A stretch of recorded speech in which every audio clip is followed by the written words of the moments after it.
Легендата вели дека некогаш овде се наоѓал штип кој бил пробиен од освојувачки војски. Пробиен штип или проби штип. Стариот град се наоѓал во местноста Грамади.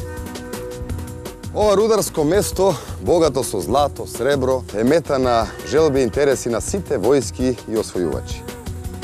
Доказ за тоа е овој бункер. Граден од германската војска за време Втората светска војна.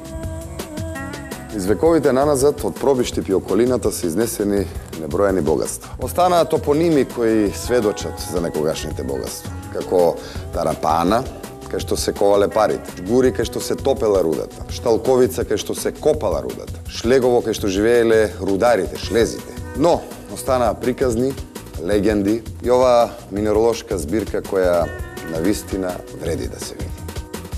Се наоѓаме во местноста Богородица. Одовде за прв пат се здогледува преубавиот Лесновски манастир.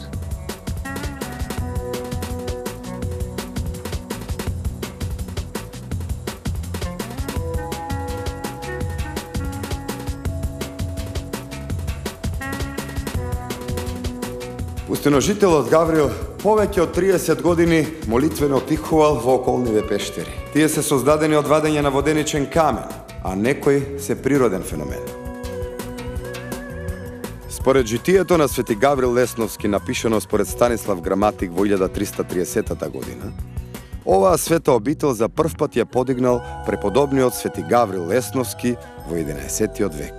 Црквата има двојна посветеност на архистратегот на небеските сили Архангелот Михаил и на Свети Гаврил Лесновски.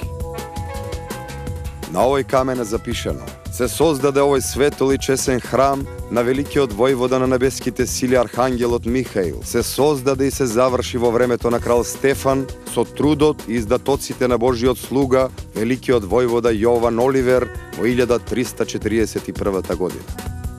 Овој преубав иконостас е прво дело на Петре Филиповски Гарката, изработен по настојување на игуменот Теодосиј. Во 1342 година деспот Оливер од темели ја изградил новата црква. 5 години подоцна Лесново станува епископски трон на Злетовската епархија. Секогаш и во сите векови света е оваа земја по која чекорам. Не знам за вас, јас ја наполнив душево. А ако сакате да го нахраните телото, во Лесново, Бога ми, убаво ќе ве нагостат.